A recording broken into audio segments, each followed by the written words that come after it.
प्रिय विद्यार्थियों, हम रीतिकाल के कवियों को पढ़ने जा रहे हैं। उसी श्रृंखला में हम आज पढ़ते हैं आलम कवि को। आलम कवि का रीतिकाल में महत्वपूर्ण स्थान माना गया है, जिन्होंने प्रबंध के साथ साथ मुक्तक काव्य भी लिखे हैं। आइए हम थोड़ा सा इनका जीवन परिचय जानते हैं। आचार्य रामचंद्र शुक्ल ने अपने ग्रंथ हिंदी साहित्य का इतिहास में दो आलम माने हैं।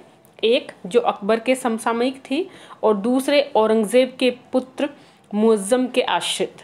प्रेमाख्यानक प्रबंध काव्य माधवानल काम कंदला को उन्होंने पहले आलम की रचना माना और आलम केली को दूसरे आलम की रचना मानकर स्थिर किया है।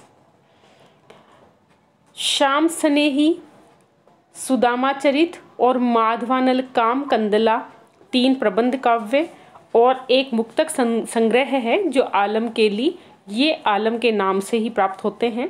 शुक्ल जी के अनुसार प्रबंधकार आलम और हैं और मुक्तककार आलम और। काव्य रूप और शैली की भिन्नता की इस मान्यता के मूल में है। रंगरेजिन प्रेयसी शेख का संबंध मुक्ताकार आलम को माना गया है और उसी को शुक्ल जी ने स्वच्छंद प्रवृत्ति का कवि कहा है। जिन आलम को हम आज पढ़ने जा रहे हैं उनका संबंध रंगरेजिन प्रेयसी शेख से था और मुक्तकार वही आलम है। प्रबंधकार आलम तो सूफी प्रभाव से युक्त शुद्ध प्रेमाख्यान काव्य परंपरा के कवि हैं। इसके विपरीत पंडित विश्वनाथ प्रसाद मिश्र दोनों को एक ही व्यक्ति मानते हैं। इस तरह से आलम कवि के बारे में विद्वानों में मतभेद हैं, लेकिन आचार्य रामचंद्र शुक्ल के अनुसार जो मुक्तककार आलम हैं उनको यहाँ हम रीतिकाल में आज पढ़ने जा रहे हैं।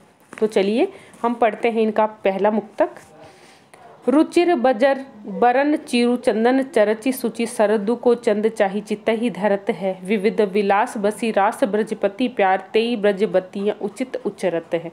आलम सुकवि अब वैसे कान ऐसे भय उत ही लुभाने किंदो इत ही ढरत है।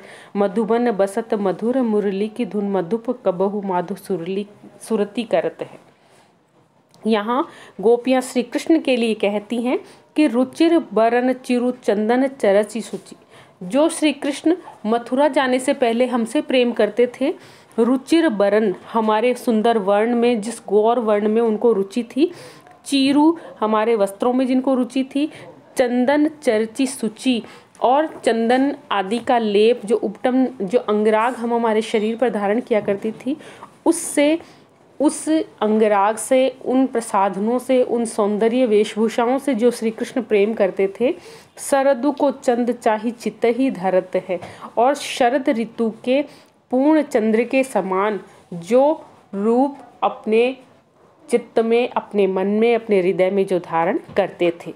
विविध विलास बसी राज प्रति ब्रजपति प्यार, और ब्रजपति जो श्री कृष्ण हैं उनसे अनेक प्रकार के रास लीलाओं में हमने सहयोग दिया और विविध विलास बसी और अनेक विलास, अनेक भोग, अनेक आनंद जिनके आश्रय में हमने प्राप्त किए हैं। तेई ब्रजबतियाँ उचित उच्चरत हैं और ब्रज प्रदेश के कुंज निकुंजों में न जाने अनगिनत बातें हमने उन श्री कृष्ण के साथ की हैं। अपनी प्रेम लीलाएं, अपनी रास लीलाएं जिन श्री कृष्ण के साथ हमने रचाई हैं।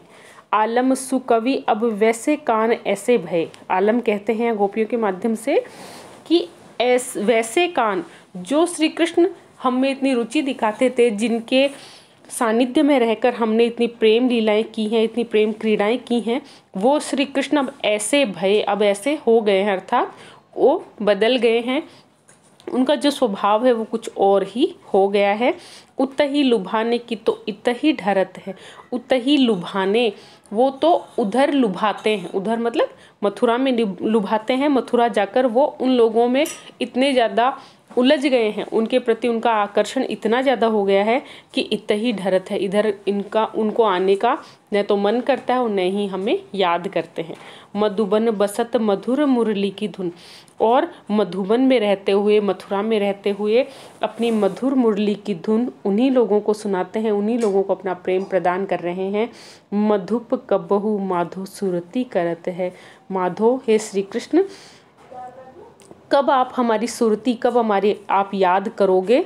और मधुप जिस तरह से भ्रमर है वो फूलों का रसपान करने के लिए उनके चारों तरफ मंडराता है, उसी तरह से हमें फिर से आनंद प्रदान करने के लिए, हमारा उपभोग करने के लिए, हमारे प्रेम को सार्थक करने के लिए आप कब आओगे और कब हमें दर्शन प्रदान करोगे। यहाँ गोपियाँ उपालंब देती हैं श्री कृष्ण को कि मथुरा जाकर आप बदल गए हो और आपने हमें बिल्कुल विसार दिया है।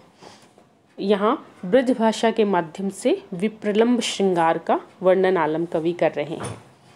आइए अब हम देखते हैं हमारा अगला मुक्तक। अखियाँ भली जू ऐसे अंसुवन धारे, ना तो धारा पल छूटे तिहु देश न समाती है। औंधी है जू धूम की उसास, रुचि राखी है सुनेकु लेत अधोसहु अंधियारी होत राती है। आलम संताप स्वेद सींचबो आधार कोहु, झूरी वे के देह फिरी खेह जो उड़ाती है। छाती पे सराही बरु दिया की सी भांति, उधो पाती लिखे लेखनी जो बारी बरी जाती है। यहाँ गोपियाँ अपने विरह का वर्णन करते हुए कहती हैं कि ईश्वर ने जब हमें दुख दिया है तो उसको सहन करने के लिए उन्होंने शक्ति भी प्रदान की है। अखियाँ भली जो ऐसे असुवन धारे की हमारी आँखें हैं वो भली हैं। ईश्वर ने हमारी आँखों को इतना सही, इतना उचित बनाया है जो उन्होंने हमारी आंसुओं की धार को ग्रहण कर रखा है। धार के रूप में ही वो आंसुओं को बहाती है। कहने का मतलब हमारी आँखों से निरंतर किसी अतुलनीय प्रवाह के रूप में, किसी तेज प्रवेग के रूप में हमारी आंखों से कोई धारा प्रवाहित नहीं होती। नहीं तो धारा पल छूटे, यदि एकदम से सतत धारा यदि प्रवाहित होती रहे आंखों से, तिहु देश ने समाती है, तो वो कहीं भी देश में समा नहीं सकती। यहाँ कहने का मतलब ये है गोपियों का कि हम वियोग में इतनी ज़्यादा दुखी हैं और हमारी आंखों से इतने ज़्यादा आंसू बह रहे हैं कि यदि वो संताप हमारी आंखों से निरंतर तेज प्रवाह के वेग के साथ, प्रचंड प्रवाह के साथ यदि बहना शुरू हो जाए तो देश में नहीं समा सकता और पूरा देश है वो इन आंसुओं की धारा में ही डूब जाएगा। ओधी जू धूम की उसास रुचि राखी है। फिर गोपियाँ कहती हैं कि श्री कृष्ण के वियोग में हम जो उच्छ्वास लेती हैं, हम जो लंबी लंबी श्वास लेती हैं, उनकी जो धुआं है वो किसी तरह से हमारे शरीर में समाई हुई है। हमारी लंबी लंबी श्वासों के माध्यम से हमारे जो विरह की जलन है वो कहीं न कहीं दबी हुई है। नेकु लेत धोसहु अंधियारी होत राती है, क्योंकि यदि हम उन श्वास को तेज गति से बाहर निकालती तो तुरंत धोंस जो दिन था वो दिन भी अंधियार होत राती है, अंधियारा हो जाता, अर्थात दिन की भी रात बन जाती। हमारे अंदर इतनी ज़्यादा जलन है और इतना ज़्यादा धूम इकट्ठा हो रहा है कि यदि उस श्वास को हम लंबे रूप में खींचना शुरू हो जाएं तो दिन तुरंत रात में बदल जाएगा। आलम संताप स्वेद सींचबो आधार। आलम कवि कहते हैं कि हमारे संताप के कारण, हमारे दुख के कारण हम जल रही हैं, लेकिन फिर भी इस संताप के कारण स्वेद, पसीना हमारे शरीर से निरंतर प्रवाहित होता रहता है, क्योंकि यदि पसीना नहीं आता तो झूरी वह के देह, हमारी जो देह है वो जल जल कर पूरी तरह से राख बन जाती, फिर खेह जो उड़ाती, और जिस तरह से राख चारों तरफ उड़कर व्याप्त हो जाती है, चारों तरफ अंधियारा हो जाता है, उसी तरह से हमारा शरीर है वो राख बनकर सर्वत्र चारों दिशाओं में व्याप्त हो गया होता। छाती पे सराही बरु दिया किसी भांतो उद्धव को गोपियाँ ये कहती हैं कि छाती पे सराही कि हमने हमारे हृदय में इतना संताप कर रखा है और दिया किसी भांति, दिए की तरह निरंतर हम अपने हृदय में जल रहे हैं। पाती लिखे लेखनी, किसी तरह से श्री कृष्ण को याद करके यदि हम अपना संदेश उन तक भेजना चाहते हैं, यदि हम लेखनी के माध्यम से उनको पत्र भी लिखना चाहते हैं, जो बारी बरी जाती है, तो हमारी जो लेखनी है और जो हमने जो पत्र लिखने के लिए जो कागज़ ले रखा है वो बाती की तरह से जल जाता है। कहने का मतलब हमारे हृदय में इतना ज़्यादा संताप बसा हुआ है कि यदि लेखनी और पत्र यदि हम लेकर बैठते हैं तो वो बाती के समान हमारे हृदय के दीपक की जलन से तुरंत जलकर स्वाहा हो जाता है। यहाँ पर इन्होंने वियोग की अनेक दशाओं का वर्णन अतिशयोक्ति के माध्यम से किया है।